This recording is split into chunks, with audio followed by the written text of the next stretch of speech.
God bless you. Amen. It's good to be in the house of the Lord. It's so good to be in the house of the Lord. You know, it takes the Holy Spirit for you to be in this house. Do you know that? There are many things that militates against us that makes us not to. All being equal, you agree with me, you are not supposed to be here for life chores and demanding things in this life. But we are here. It takes God, amen? Let's clap hands for ourselves for being in the house of God. In season and out of season. God bless you. This is a wonderful week, a week that we have been laboring before the Lord. Shall we take to the word of God? 2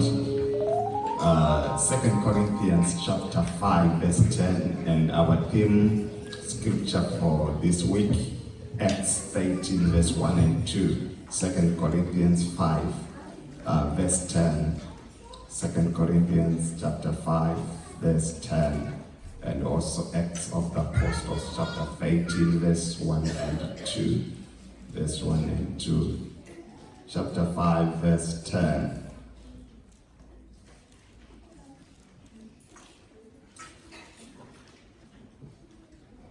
Let's start verse 8, 2 Corinthians chapter 5 verse 8. This is Paul teaching about ministry and how to minister. He says, we are confident, I say, and willing rather to be absent from the body and to be present with the Lord.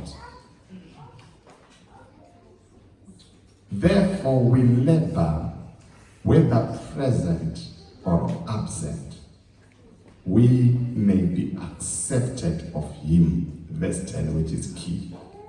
For we must all appear before the judgment seat of Christ, that everyone may receive the things done in his body, according to that he had done, whether it be good or bad. I want to repeat a key aspect.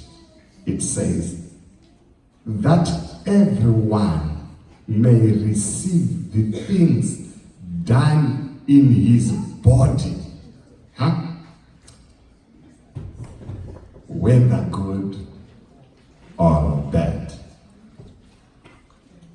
Corinthians chapter 13, this is now Luke talking, and he gives an account. He says, now there were in the church that was at Antioch certain prophets and teachers, as Barnabas and Simon that was called Niger, and Lucius of Cyrene, and Manaen, which had been brought up with Herod the Tetrarch, and Saul. Verse 2. As they ministered to the Lord and fasted, the Holy Ghost said, separate Barnabas and Saul for the work where I have called them. Verse 3. And when they had fasted and prayed and laid their hands on, they sent them away. May God bless the reading of his word. Amen. Should you forget anything today or days to come, I want to talk on a subject I have called separate me for the work of the Lord. Separate me for the work of the Lord. Do you mind if you repeat it to your neighbor and tell them, Lord, separate me for the work of the Lord. Praise the Lord. The Lord willing, I want to talk to you and teach, if he allows me to do so, on a thought that is important about life. The question that I may attempt to answer is, what is it that we are going to be doing in heaven? What is it that we are going to be doing in heaven? That's what I may attempt to answer. Praise the Lord. In the creation of God and humanity, we begin to see that God loved man and he created him to be with him. And Ecclesiastes tells us the purpose, and he says, man is created to worship God. The purpose of us is to worship God and to be with him. And another purpose that is reiterated in the Word of God repeatedly, again and again, is that we may help God to do his work. So man has two purposes. Number one, he needs us to worship him. Number two, he's looking for workmanship. He's looking for people to work with him in the church today. Praise the Lord. Amen. Now, that is very important because most of the time, the concept of church is we receive Jesus Christ, because there are two calls to our salvation. Our salvation has three levels of calling. Number one, salvation, that is the elemental salvation that happens to everyone, is a call to salvation. We all are called to salvation. When we received Jesus Christ, it was a call to salvation. And a number of people remain at the call to salvation because they escaped from bondage, they escaped from poverty, they escaped from sin and hell, and they received Jesus Christ. And the church has spent more time talking about escaping from the outside, escaping from the world to the church. But they have not really labored much on what do we do when we come to God. Does it really end there? What is it that we are expected to be doing when we are in the house of the Lord? And this is what I want to teach and exhort you this afternoon. And I thank God that this week has been a very beautiful week where you and I have been praying and fasting, believing God for what He's doing in our lives. So a call to salvation is the elemental level where every one of us, because of sin, we are supposed to be called to salvation. Number two is a call to service. Can we say a call to service? A call to service. So when one is called to salvation, they are placed in the house of God. They come into the house of the Lord. And what is expected in the house of God is a call to service. Is a call to service. And this is where most of us, we are finding ourselves wanting, because we do not serve. Not many people knows how to serve in the house of God. They want to be saved, but the house of God is for you to serve. There is a misconception, because when people coming into the house of God, they are expecting someone else to serve them. They are coming in as kings. They are coming in with collars. They are coming in with their prestige. They are coming in with their work titles. They are coming in with their professions. And they are coming to the house of the God. Now, who is greatest in the house of God is not the one with the titles. Because there was a discussion between the disciples of Jesus. And their question is, they wanted to know who was great. And this discussion was among a stove, and Jesus was in the midst, and they asked, Lord, we are 12, and help us to know who is great. And this is also a question that is found in churches, especially our church, which elects people to positions. Because when people have these positions, they assume greatness. I need an amen. Yes, because positions on themselves makes you to walk in a certain way, do they? Yes, they makes you to sit in a certain place. Yes, they separate yourself, because positions themselves, they are designed as administratively. But our misconception, we see them as the authority and areas of greatness. You know, so they had an issue because as they were sitting, you know, Jesus and his disciples would also sit around the table. And everyone wanted to know who should sit next to Jesus. So this question is not a small question, because everyone wanted to know who is great among us. Praise the Lord. So the issue of power and greatness is always an issue, but it's a misconception in the Word of God.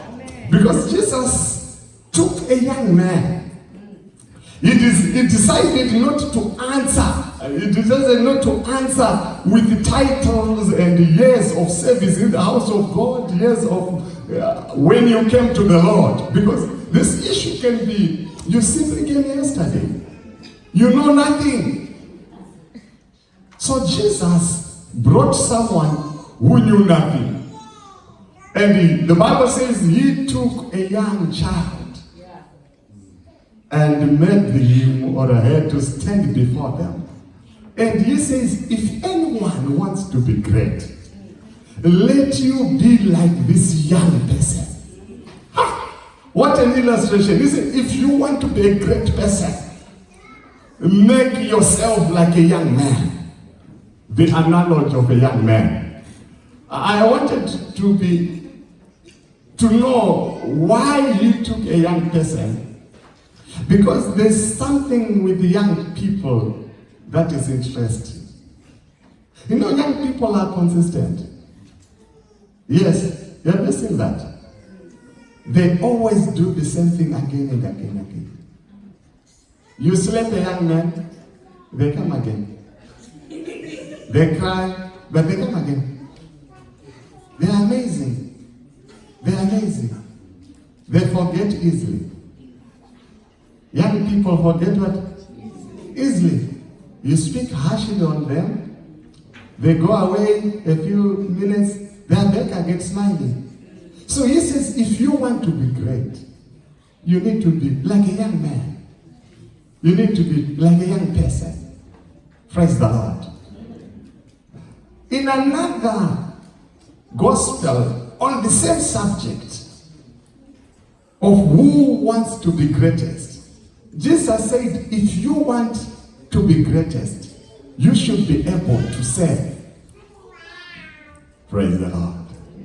He who is great amongst you should be the one who serves others. Praise the Lord. And called to service. If you want to be great in the house of the Lord, you should be able to serve someone. You should be able to serve someone. I was talking to somebody on Friday, and I was asking them, what time are you coming to church? He says, I'm going to sleep for 1.5 hours, then I'll come to church. I need to come at past. And I said, no, the service is starting at 10. He says, but there won't be people. But I said, you are the people. Who are you expecting to be there? So, that mentality shows that the church wants people to serve them. They don't think at any one time that they can be the person to serve someone. So they come here expecting someone to do some things for them. And Jesus is contrary to this teaching. He says, but one who is great is not the one who sits close by the leader. Is not the one who sits at the right place at the Jesus table. Is not the one who's speaking the best tongues. Is not even one who dresses well.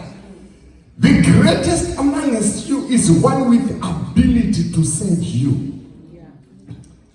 Powerful. You know, if I'm able to serve you, it means I've got something greater, things that you don't have. Yes, you cannot serve from without. For you to be able to serve someone, it means you have got something that they need. If I'm serving you with my prayer, or if you are serving someone with your prayer, it means you have got capacity to pray for yourself and to also pray for others. It means you have gone beyond your needs, and you have not got to a level that I can also do this to others. Praise the Lord. A call to service. Hallelujah. A call to service. If you want to be great, if you want to be remembered, if you want to do impact in the kingdom of God, the root is you to lay your life for others. Praise the Lord. In our Zimbabwean culture and the Western culture, I noted two different things. In the Zimbabwean culture where I grew up, if we are in a household, the people who are served first are the leaders. Yes. The plate that is dished first goes to the father with many chickens and many meats, with a heap of salt, a lot of soup. A dish is given first to the father. So those who are elite are the ones who are served first. But if you switch to the other cultures, the vulnerable ones, those who are weak, those who are lowly, those who are despised are the ones who are served first. So children becomes a priority in a household. They are called first to be served. Praise the Lord. Amen. Praise the Lord. Amen. And those who are mature does the serving, does the dishing out. So that if it happens that there is nothing to eat, if it happens that there is nothing to eat, we are guaranteed of one thing, that the vulnerable have eaten. Yeah. And they won't complain. We can juggle around as elderly. And this mentality is also found in an African church. Because the more you are elderly, the more you are a leader, the more you have more years in Christ, you expect to be served. And they are expecting to be served at the expense of the vulnerable, where it is your duty to serve. It is your duty to demonstrate the God. It is your duty to give hand to those who are marginalized, to those who are weak. So if you want to be greatest in the kingdom of God, try by all means to serve someone. Praise the Lord. Amen. Praise the Lord. Amen. Praise the Lord. Amen. Try by all means to serve someone.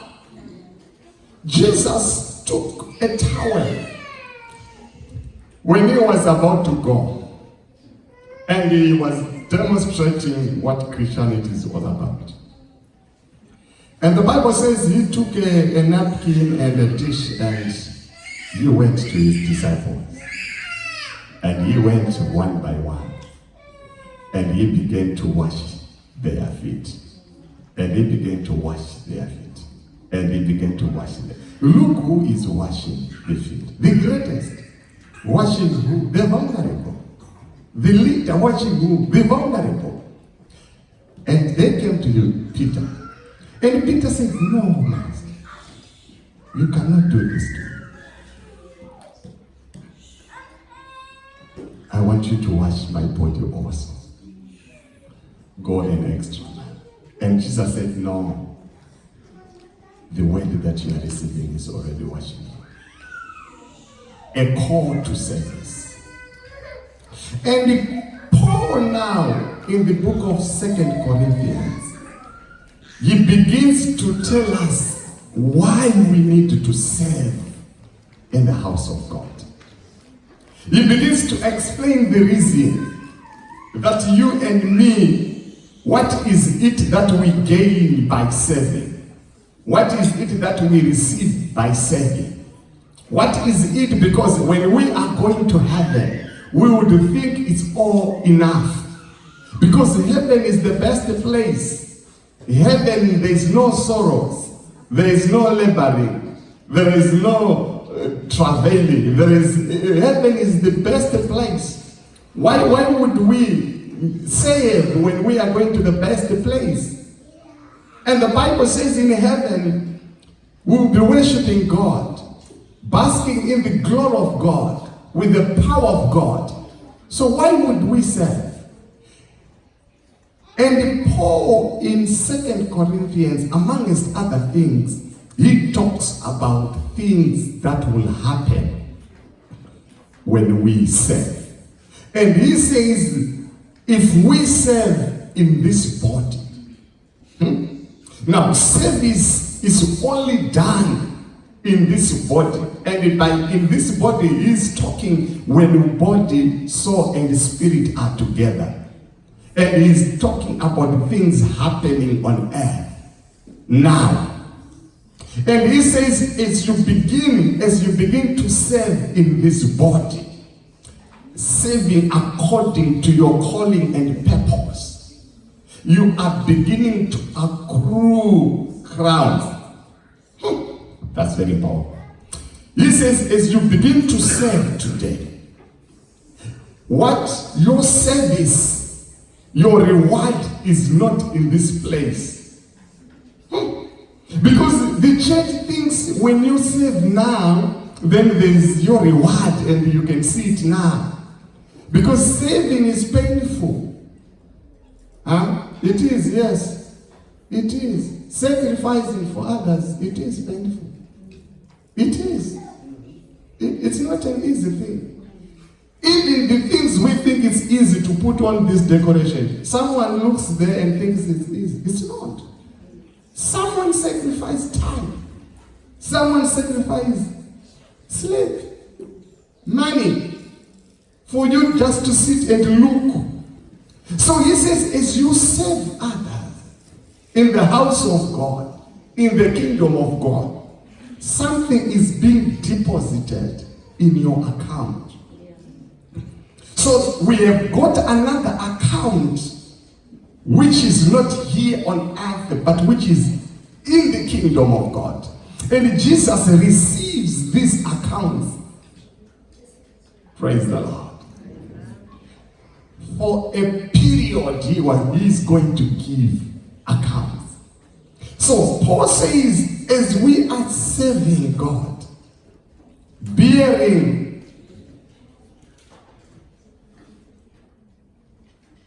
about in the body, no, that's not right. For we must all appear before the judgment seat of Christ. We must all appear. Most of the people think this verse has to do with the heathens. No, the judgment seat of Christ is not the great white throne. The judgment seat of Christ is where Christ is going to sit and give people according to their service in the body. This is the duty of Christ. This scripture talks about the rapture. When we are raptured and the church goes to be with Christ in the clouds, then he is going to sit on a judgment seat. This judgment seat is not about evil, because you'll have already escaped. Rapture is for the righteous. You'll have already moved away from the danger of sin. So those who are dying in Christ and those who were dead in Christ will be raptured. And Paul is saying, and you are going to appear at the judgment seat of Christ. And he is going to give, and everyone is going to receive rewards or crowns according to what they did in this life, in this body. Praise the Lord. Now, let me demystify something there. When you are serving God, you are not doing you are not doing, what do you call it? You are not doing service to the pastor. No. Because some people think they are helping the pastor or they are helping Mount Zion Church. No. No. You don't need to help me. I'm also serving. I'm doing my part faithfully. So when you are coming and serving with your part, you are not doing it for perishable gain. You are doing for an eternal reward. So our saving should focus on Jesus Christ. So when we do things, the focus of doing whatsoever that you will do, I will do, if it is minus Christ, it's nothing. If my service is going to be self-centered, some of us we do service to be seen, Jesus, to be known, to create empires and names. You will not receive anything, because at the judgment seat, the service will be measured. Was it good? Was it bad? So most of us, when we serve God, we are serving humanity. There's a thin line there, and it takes maturity to distinguish serving humanity and serving God. Because, you can be pushed by human beings and you think you are serving God when you are serving human beings. When you are serving people. Because people can clap hands for you. You can be a superstar for people. That's the danger. And there is no gain. You can be perfect for human beings, for people, for friends, for peers, for the church. And ladies and gentlemen, humanity is evil, I tell you. They'll send you to hell. They'll clap hands, they'll sing songs for you. They'll tell you if you are not there. Only when you come, we feel these things. When you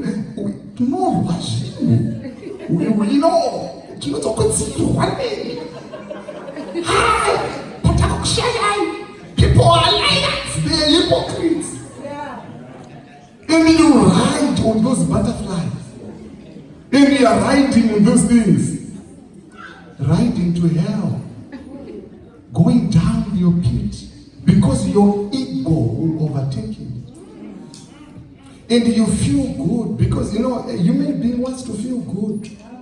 And it's worse when your feeling good is created by human beings. This is why the Bible do not put your trust in human beings. They are dangerous. Never. Even if I say you're well, leave room for God there. Yes. Yeah, even if I give you credit, know that this is a human being giving me credit. Prone to false judgment. Prone to error. My judgment can be weak, can be selfish, biased. And we see this in churches. There are biases in churches. Because we are human beings. There are camps in churches, totems in churches, clans in churches, peers in churches, professionalism. It's natural social status. Created also in the house of God. But the question is, we are going to appear. This is where the challenge is. If this game was going to end here on earth, we are safe. But the challenge is there's someone we are going to appear before. And he wants to give us crowns. If you go through this word, you'll hear that when we will be in heaven, assuming that you will be there. I know I'm going back, not knowing you, but when we will be there, if I don't see you, it's you who is not there. I'm working hard to be there. Yes, daily I try. Miss Yours trying to go to heaven, to do good, to do right. He says, we are going to be different.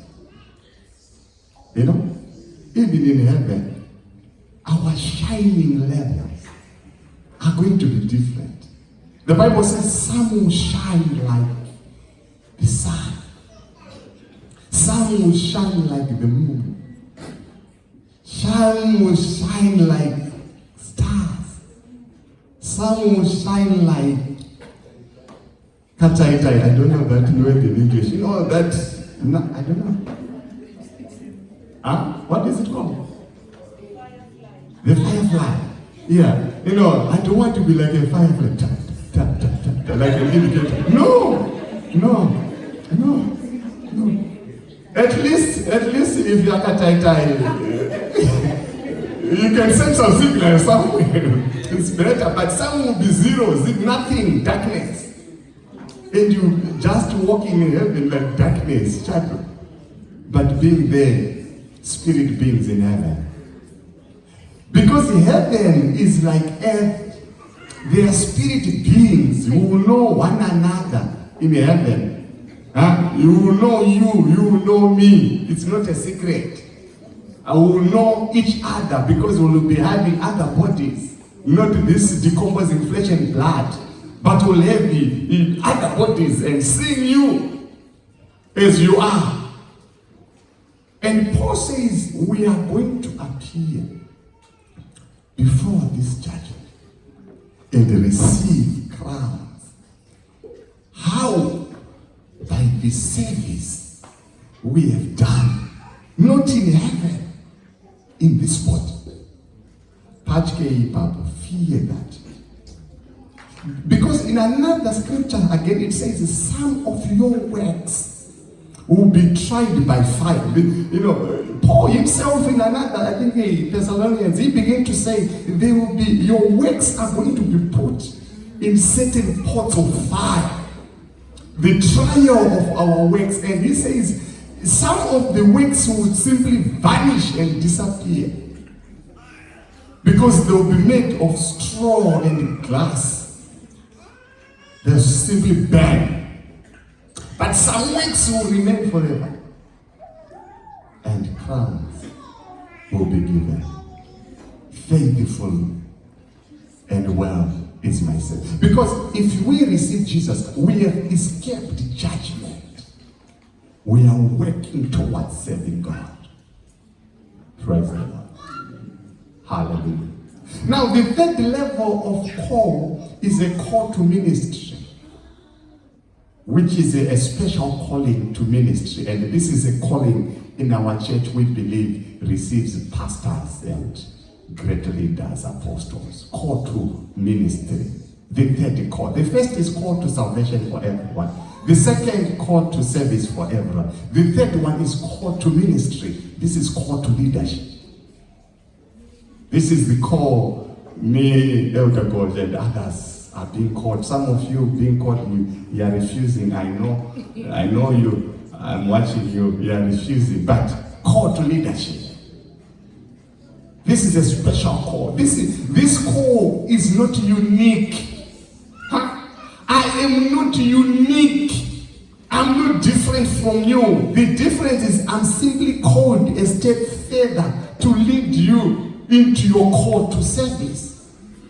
The Bible says the duty of apostles, pastors, is to teach believers for them to do their call to ministry. My purpose is not to do things for you, is to teach you how you can do the work for ministry. Some people say, Pastor, do this for me. That's not my job description. I'm supposed to teach you to do the work of the ministry. I'm supposed to teach you to serve. I'm supposed to teach you to pray. I'm supposed to teach you to heal the sick. I'm supposed to teach you to give. And you go and heal the sick according to what I've taught you. That's the call to leadership. So he says, a few are chosen from the pack. This is a call to leadership. But even in my call to leadership, I'm also answering to a call to service. So no one escapes the call to service. Even as I'm leading, I'm serving. Praise the Lord. So the Bible says at this incident, according to Luke, they were praying and fasting and ministering to the Lord.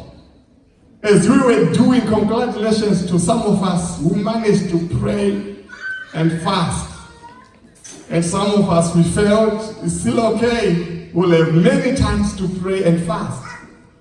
So in this incident, the Bible says as they were doing that, praying, ministering to the Lord, the Holy Spirit spoke to them.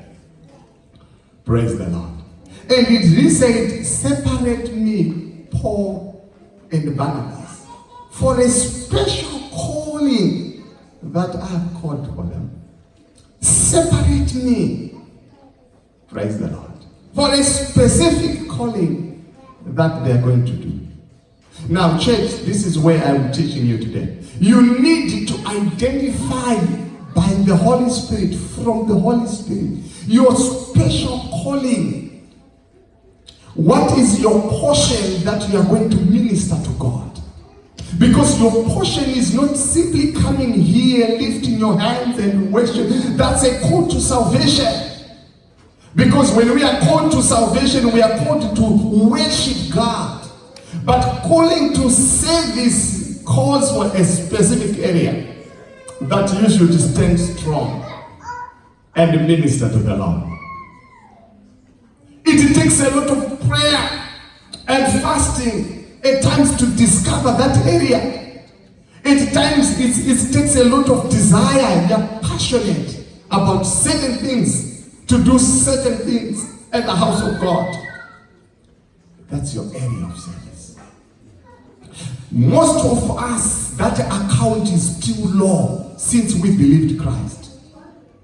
We fluctuate in the call to service, which is the greatest, because we have got another life in the next life where everyone will worship God whether you like it or not, because the gloriness of God is awesome.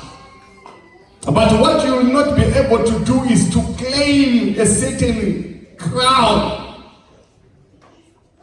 Praise the Lord. May God help Mount Zion Church. For individuals, this is an individual issue, to receive your specific call, whether by receiving it from the Holy Spirit to serve God, whether it's inspired through your heart to serve God in a particular area, calling to service. Praise the Lord. Praise the Lord. Praise the Lord.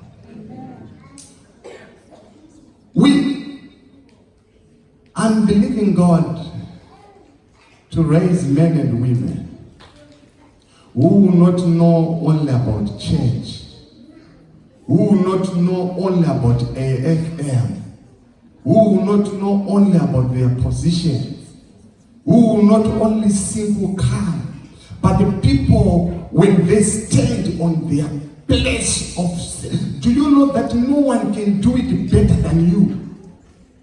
Yes, no one can do it better than you, because this is how God designed it. If you stand in your position, no one does it better than you can. It could be singing, it could be, I don't know, the list is endless, because the giver is the Holy Spirit. He gives as He wills upon us. But the tragedy is failing to discover it and work on it. Huh? Yes. Yes. Yes. Yes. As the church was growing, we begin to see that the apostles who are pastors and leaders, they saw that there was great chaos between the widows, and there were issues in the city. And the Jewish widows were fighting with the Greek widows as concerning racial issues, food and things like that. There were fights in the early church. So don't be surprised when churches, they are fighting. It's there in the Bible. They were fighting for food. They were favoritism. So the Jews, widows, were getting more ration than the Greeks. And it caused commotion in the early church. And Peter and the apostles, they said, let's now separate services.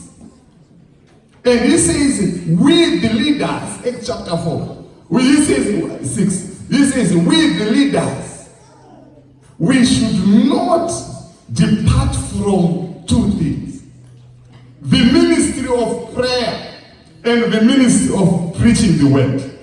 The duty of pastors and elders who serve here with me, they have got the duty of prayer and the duty of what? Preaching the word of God.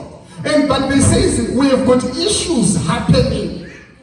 We cannot leave this noble task and go and serve on other services and other tables. Let us look around amongst us. People who are like us, full of the Holy Spirit, with the power and wisdom, like you are, and let them help us. And let them what? Help us serve. The church is a common house where you and me should serve. I'll be watching you as you enter that door every Sunday and say, what are they serving? I should sleep as a pastor and pray and preach. And I know things are taken care of. With the mature believers who don't complain, who plan their time. And when we see our church starts at 10, church starts at 10. When we worship at 11, we worship at 11. Mature, we are not doing it for anyone else, for our God. And they were serving God. Praise the Lord. I'm challenging you. You may have known your place, or you are yet to know it, but this is a critical area. And as you begin to serve, you will be sent for more assignments. Now, Deacon Philip, he was not with the elite, the leaders, but the word came to him and he says, go to Samaria. Was it Samaria? Yes, go to Samaria. This is a deacon. There's a lady there that I want you to serve. So as you grow and mature in your service, consistently, faithfully, more assignment, you'll be sent to the house, certain people's house, even within this church. This is why this church will believe in the gifts of the Holy Spirit. When God sends you to meet a certain family, don't think pastor will be frustrated. No. I'm expecting you to serve. I'm expecting you to say, Pastor, I've been to so and so praying, and this happened. Calling to service. What a beautiful church at Antioch. Listening to the Holy Spirit. Men and women, you and me, let's find church our place to serve God. And let's serve Him faithfully. Praise the Lord. Let's serve Him faithfully. Let's serve Him faithfully for the kingdom of God. And they were praying, and the Holy Spirit said, separate for me Paul and Barnabas for the work that they were called. And the Bible says hands were laid. You know, I'm looking for a church one time that would come, elder, I've come to you, lay hands upon me. I've got a work. I'm sensing a great work in me. Can you cover me with the prayers? Pray for me. I'm being sent. The Bible says they were laid hands upon them. And they went to do the work. And the Bible says amongst them, there were prophets and prophetesses. At church at Antioch. I love that church at Antioch. It's like Mount Zion. prophets and prophets. Do you know that among us there are prophets and prophetesses? It's only they are not saving, but they are there. I know. They are there. Most of them, they talk to me and God is showing them whatever they are showing, they come to pass. They hear something, it comes to pass. They are prophets among us. Only they are afraid. I remember one day, Elder had a dream. He came here on that dream. He said, I had a dream, and he didn't talk about it. He says, I don't know, it just vanished. He talked about it. He didn't explain what it was. But when it happened now, he came back and said, I now remember that dream. We have got prophets among us. But they are afraid to talk. Should we have prayed that day, perhaps we could have turned around this situation. Because the Bible says God does not do something without allowing his friends to know what's happening. He heard it, he saw it in a vision. If he had explained it, we could have said, believed God and just lifted our hands, and we could have cut it by half what is happening, or nullified it. You have got a purpose. It's not my purpose. I'm doing my purpose. My crown is guaranteed, but I don't know yours, because I've separated myself. I answered yes to this purpose.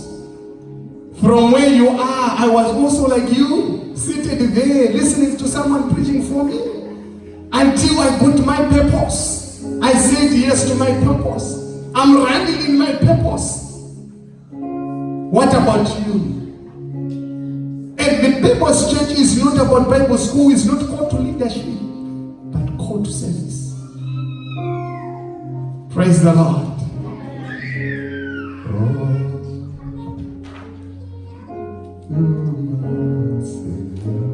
I come to thee. I need thee. Oh, I need you, Savior. Bless you. I need you, Lord. I need you. Oh, I need you, Savior. I need you. It doesn't matter how young you are. You can still start to serve God.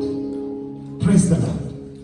Samuel was a young man, sleeping with Eli. The voice came to him. Jeremiah was a young man. Age is nothing. Praise the Lord. Hallelujah. Serving God is one thing that is awaiting us now. Serving God, church. Not, the church, special Pentecostal, have changed serving God and aligning to material possession and accumulation of wealth. That's okay. I'm also accumulating my wealth. I'm also praying and believing God for a good car, a good house, and inheritance for my family. But I'm not neglecting also servicing. Balance. I want us to pray and say, Lord, I don't just want to be numbered with them. I need specific things. Oh, bless you.